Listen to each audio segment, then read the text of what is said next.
So you mentioned a couple different things. You mentioned Tavistock. So let's unpack who they are and how they play into the picture, the Tavistock Institute, and then we can start talking about the songwriting, because I think that'll play in quite nicely.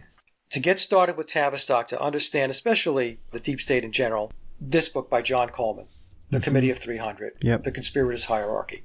It was this book, based upon a clue dropped in memoirs, that led me actually to this book, where in this, The Committee of 300, Coleman explains that the Beatles were a creation of Tavistock. Now, the book is not about the Beatles. The book is about the Committee of 300 and the deep state structure, which Tavistock is part of. So that was a piece, too, that I had to investigate. Another book that I recommend people read is The Tavistock Institute by Daniel Estulin, Social Engineering the Masses. Another Coleman book, Tavistock Institute of Human Relations, Shaping the Moral, Spiritual, Cultural, Political, and Economic Decline of the United States of America. It's called Tavistock Institute by Coleman? Dr. John Coleman. Okay, great. I'll make a note of that. All this will be in the show notes for the audience. Now, the reason why I bring the books up is because there is no possible way that I can explain every nuance about Tavistock or the Frankfurt School in an interview. It takes a lot of research, a lot of reading these types of books and taking a deep dive. But Tavistock is an internationalist organization that's responsible for implementing change, societal change, behavior modification via brainwashing. They were founded in 1921 as the Tavistock Clinic. They originated from Wellington House. Now, Wellington House was the World War I propaganda arm of the British military against the war with Germany. From Wellington House, that segued into the Tavistock Clinic in 1921. It was also known as the Freudian Hilton due to Sigmund Freud's daughter, Dr. Anna Freud, becoming a leading figure. So Tavistock is very much linked into Freudian philosophy, as is the Frankfurt School, by the way. It reports up through the Committee of 300. Again, you can refer to Dr. Coleman's book, The Conspirators' Hierarchy.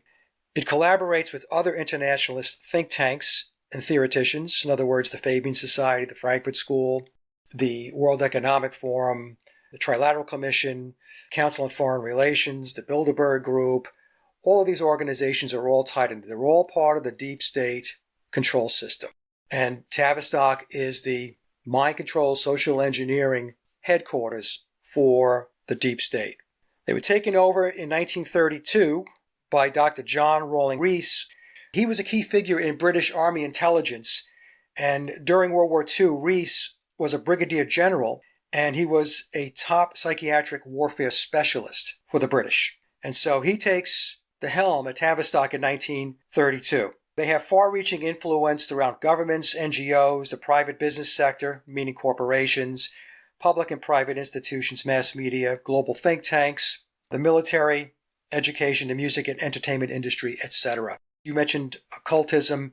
Occultism is integrated within Tavistock's psychological approaches to manipulate and transform thinking. And Daniel Estulin gets into a bit of the occult aspect within Tavistock in his book. Tavistock became the psychological warfare arm of the British military and intelligence services. So before it was Wellington House, and then it migrated over, and it's still doing psychological warfare for the British. In 1946, Tavistock was upgraded to make it the central laboratory for developing hardcore brainwashing techniques.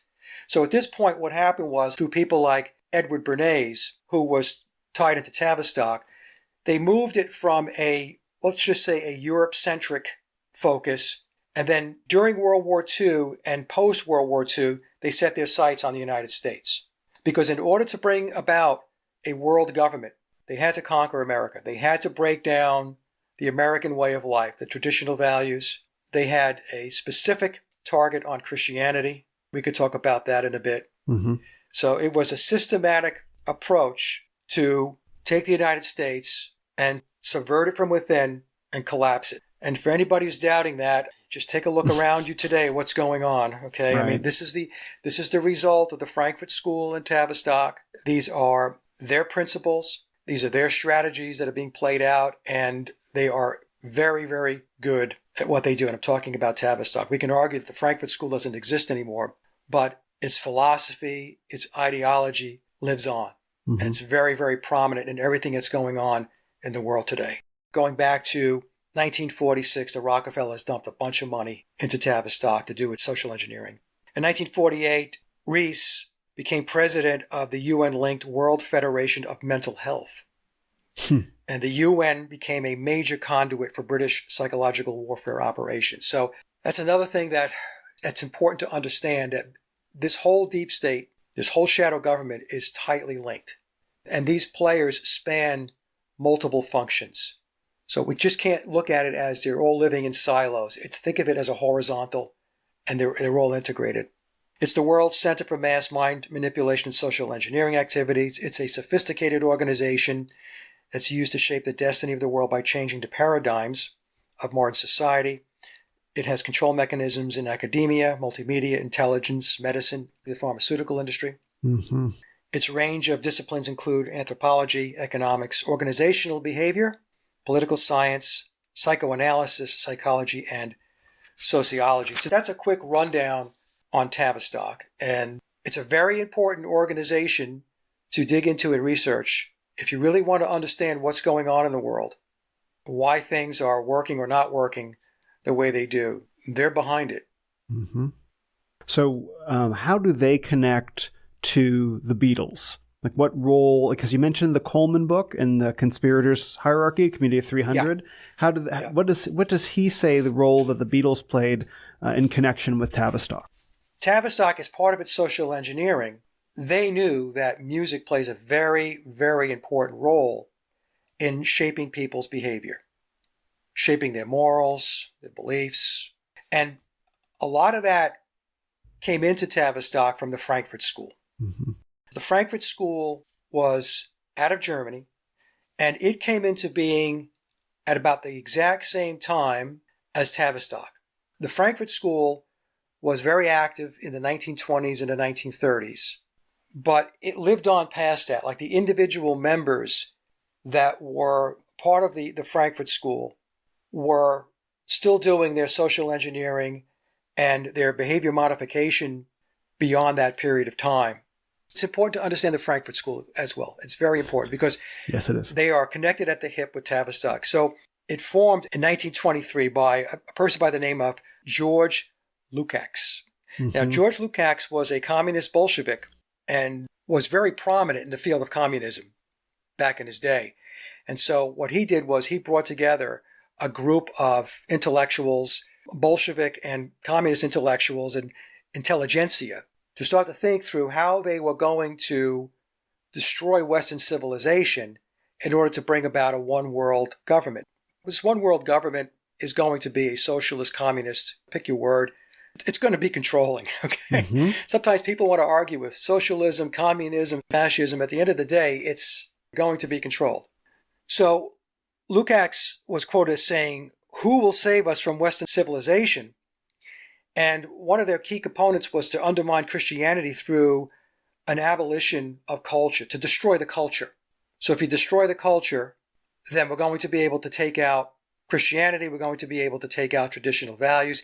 And part of the destruction of traditional values was to destroy the traditional family, the family nucleus.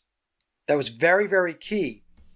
And to marginalize the male or the father figure in a family. This is why you have cartoons that came out like Homer Simpson, where he's depicted as adult. Well, that's all intentional. So the Frankfurt School was comprised of communists, fascists, Zionists, Freudians, and anti-Christian zealots. They were philosophers, socialists, and psychiatrists dedicated to destroying Western civilization.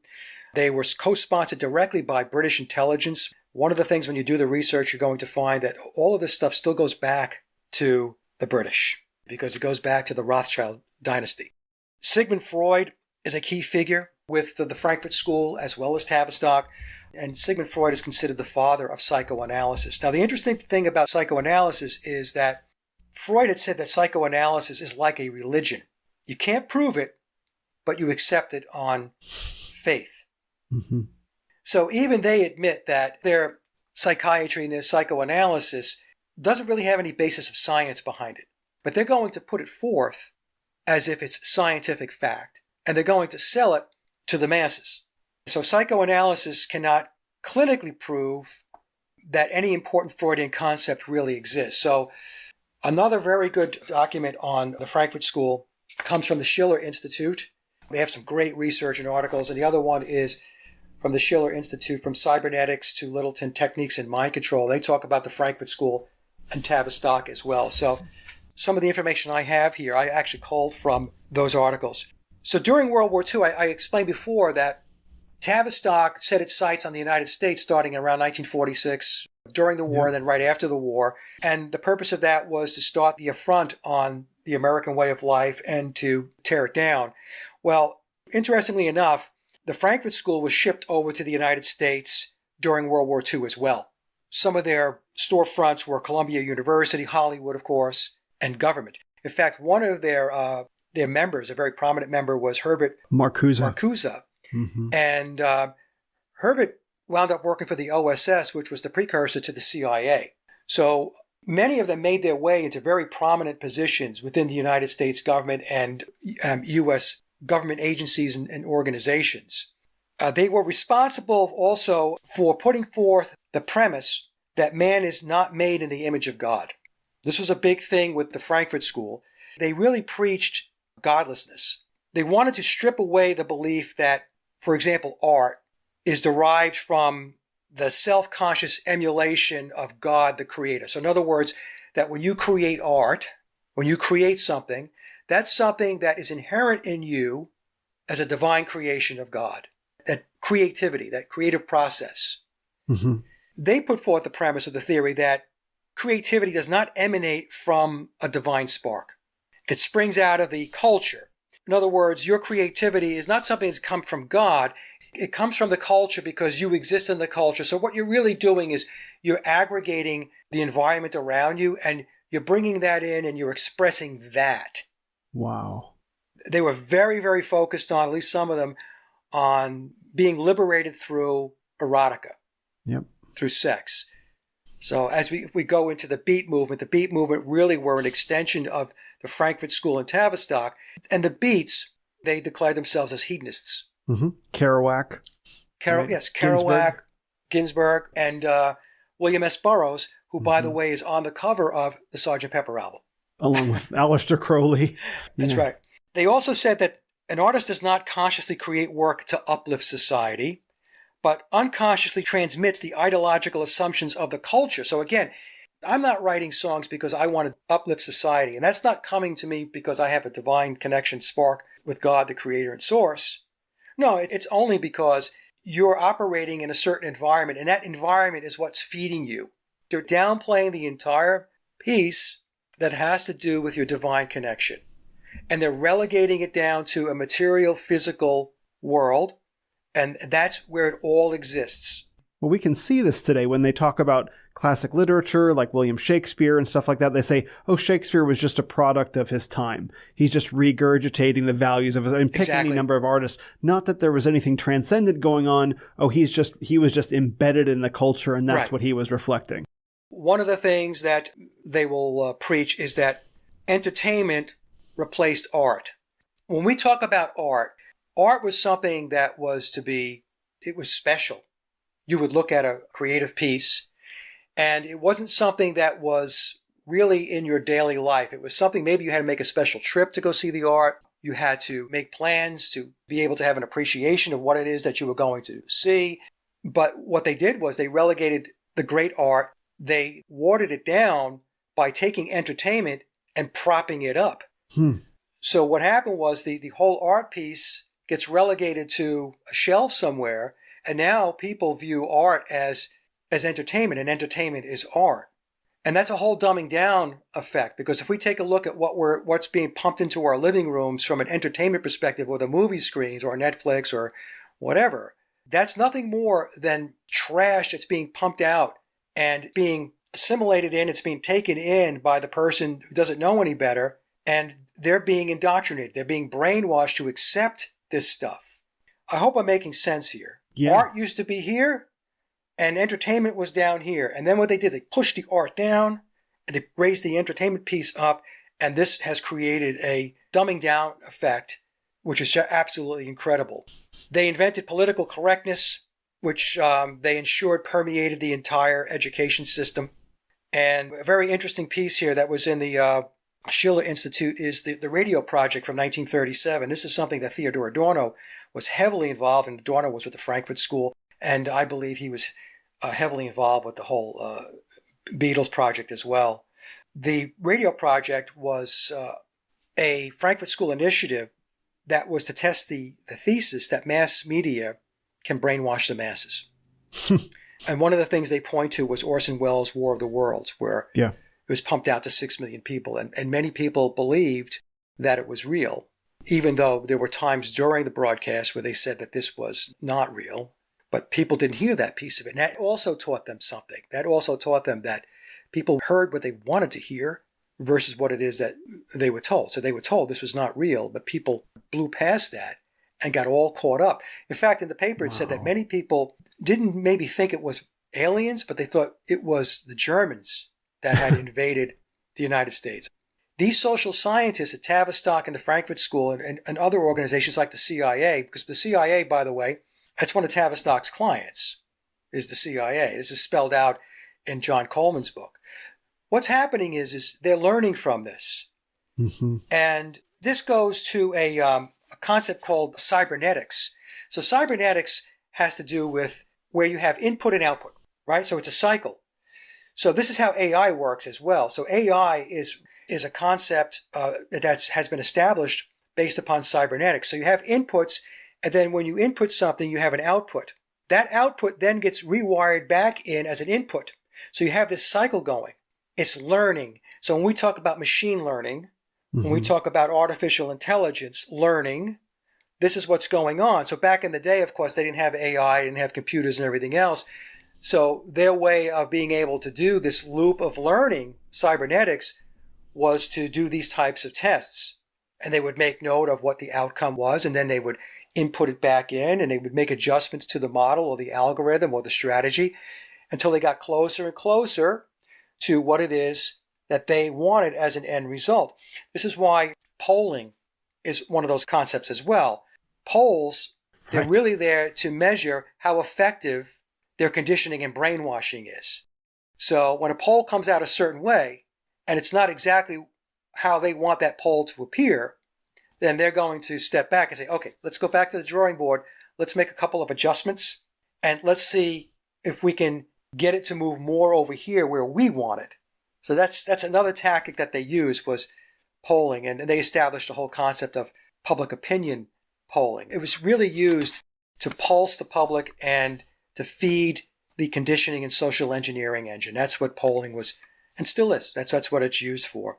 They also had something called the authoritarian personality, and this is really kind of interesting.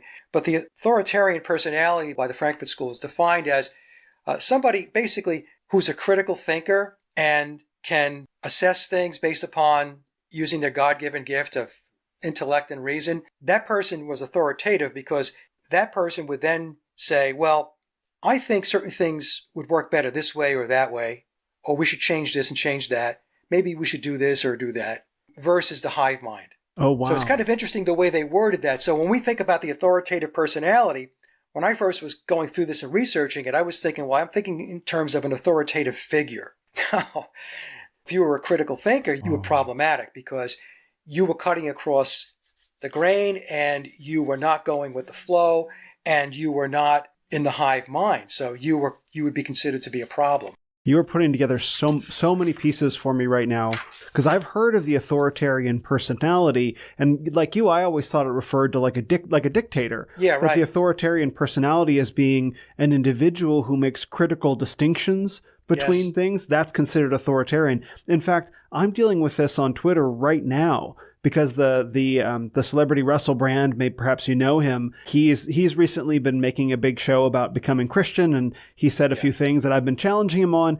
And so I have a lot of people supporting me, but I have a lot of people that are getting very, very angry, that are sort of, they're not saying in so many words that I'm behaving in this authoritarian personality way, but they kind of are. You know, that I'm trying to make fine distinctions. They're reacting to the things that I'm saying, trying to be discerning about who this man is. Yeah. And so I was wondering where that was coming from, and I understand that. And it also helps me understand the get woke, go broke phenomenon of like Star Wars. So if you're raised, if you're tutored and taught in a Frankfurt School mindset that teaches you're only producing materials that are relevant to this cultural moment, and that's your only way of thinking of creativity, then you're just going to regurgitate stuff that speaks to whatever cultural zeitgeist is going on and not believe that this responsibility that you've been given to create is a gift, is a chance to channel the divine spark. So naturally, like, people are trying to understand how are these people producing these garbage Star Wars, Star Trek shows, or Lord of the Rings, or whatever, name it. How are they putting out trash with a straight face? Well, because they don't actually believe that they have a divine spark of creativity. All they know how to do is regurgitate what's in their environment. So they're doing what their program. So all of these pieces, I've never looked into the Tavistock Institute. I mean, I'm familiar with who they are. I'm familiar with the Frankfurt School. I'm familiar with Marcuse and Adorno and all of that. But I didn't understand that it goes back this far.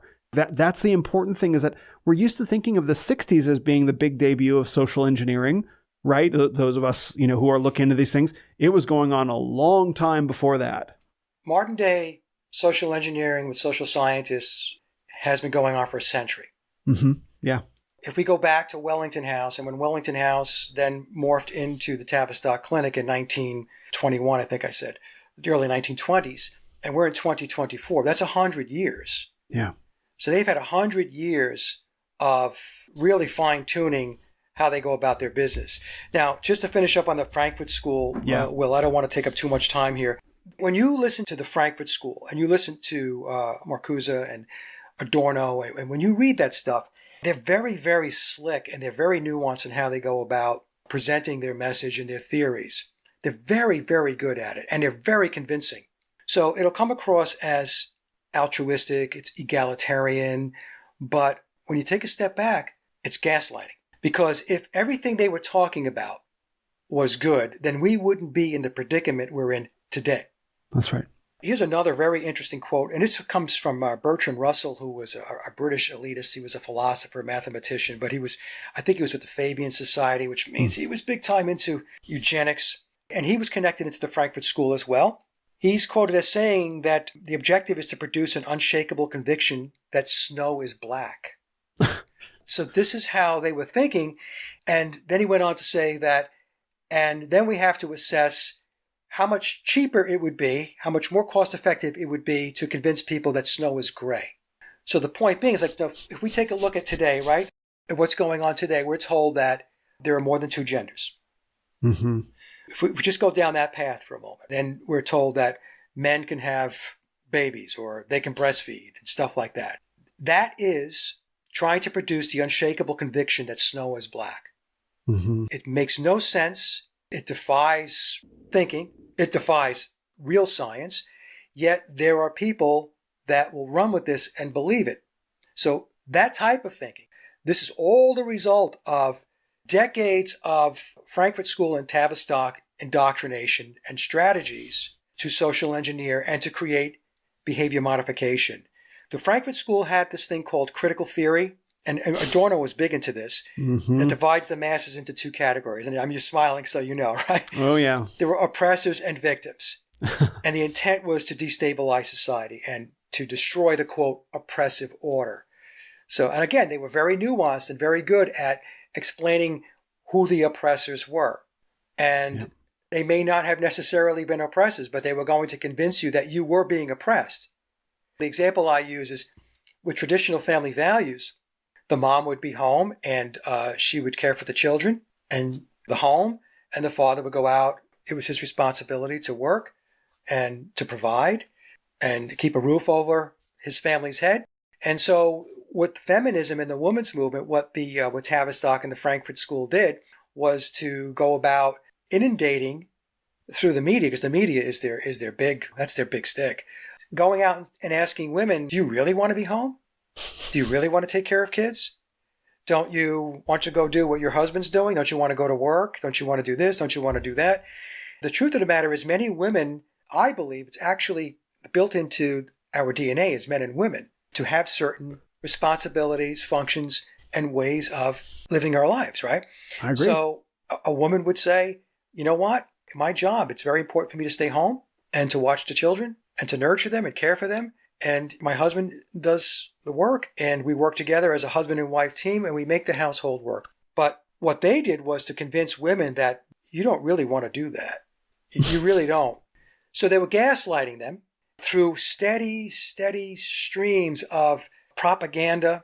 They just kept beating the drum and beating the drum and beating the drum. And eventually what happened was, take a look at what happened, folks. Most women, a lot of women, left the household. They went to work. The husband went to work. The children now don't have the FaceTime or the interaction with their biological parents anymore, so they have to go to preschool. They're in school, after school. And the parents' interaction with their children happens in the evening when they both come home from work, or it's on the weekends when it's just a flurry of activity, because if you're working 5 days a week, when you get to the weekend, it's not just about the kids. You have to attend to the household as well. So the children then are separated from their parents. They essentially become wards of the state. They are now being taught and nurtured by people outside of the family. And this is exactly what they wanted. Now, the other thing that the controllers did, they had other levers to make sure that they were able to push this along. As an example, they would increase the cost of living. So whereas, back in the 1950s, as an example, when my parents, I was born in 59, even going into the 1960s, you can have one parent working and the other parent staying home, and you can make things work. I would say we were, a blue-collar middle class on Long Island. My father was a policeman. Mom stayed home. But you know what? We did okay. But when they started raising the prices of everything and making it more costly to live your life, that forced a lot of the women out because they couldn't pay the bills unless they had two incomes. So I'm just bringing that up to say, because I don't want people to think that there's a single lever. They have lots of buttons and lots of levers that they push to manipulate society in order to push people in directions that they want to push them. Critical theory dissects existing societal beliefs and criticizes them in a way to redefine existing beliefs, values and morals and stuff like that, which they will tell you that the oppressors are your governments, they're your religions, and these entities, they inhibit human potential. So this goes back to the human potential movement of the 1960s that was spearheaded by Willis Harman under the umbrella of the Aquarian conspiracy. Yeah, you can see all the pieces beginning to fit together of how did we get in this mess and how far back it goes. Oh, it goes way back. So here, the Frankfurt School recommended the creation of racial divides, continual change to create confusion, teaching sex and alternative sexual lifestyles to children, undermining the authority of schools and teachers, promoting excessive drinking and drugs, emptying churches, creating an unreliable legal system. You see that in spades. Creating dependency on the state, ensuring that they control the media, and to encourage the breakdown of the family. I talked about their strategy to marginalize the role of the father and to remove the parents as the primary educators and to obfuscate the difference between genders. This is something that comes out of their playbook. And again, like I said, they're connected at the hip with Tavistock, so they're very difficult to separate because these groups work together. One person in particular was Kurt Llywelyn. He bounced back and forth between Tavistock and the Frankfurt School, and he was a big-time social scientist back in the day. Bertrand Russell, our friend Bertrand Russell, who's, again, really an adjunct to the Frankfurt School, but he's was a big-time elitist. He's out of Britain. He's passed away now. He's been gone about 50 years. The use of music to promote mental illness and destroy society. Verses or lyrics set to music and repeatedly intoned are very effective to brainwash people. So that's where the music industry and the entertainment industry, Hollywood, come into play. I think it was Adorno that said that they could promote a culture of pessimism and despair via the radio and television. So again, they could just pump this stuff into your living rooms. Now think about that, folks. Every time you turn on your TV set, does any good news ever come out of the speaker? No. It's always tragedy. It's always some kind of shooting. It's always something bad. It's war. Something bad is always being pumped into your living room. And that is what you're being inundated with. I'm a retired hypnotherapist. Oh. And so I'm very, very familiar with hypnotherapy. And the television set, the subconscious mind loves imagery. So that's why when you watch television, there'll be loops being played, looped imagery. Like if we pick 9/11, with the plane hitting the building, they kept playing it over and over and over again. The reason why they were doing that was because that was conditioning. That was mind control. Then what they did was they added the post-hypnotic suggestions to the imagery by continuing to talk about the tragedy, to talk about war, to talk about death. So you were associating these images now with very negative terms and words. This is how they do it. The television is a hypnosis box. Yep. All right, my friend. So just keep that in mind. To finish up the Frankfurt School, its network extends into eugenics, population control, sexual and family law reforms, changing it for the worse. It is linked to publishing houses, all your books, medical, educational, and research establishments, women's organizations, marriage counseling, governments, etc. And I talked about cybernetics and the whole study of the circular process of input and output and receiving feedback and then fine-tuning whatever it is that you're working on from a cybernetic perspective.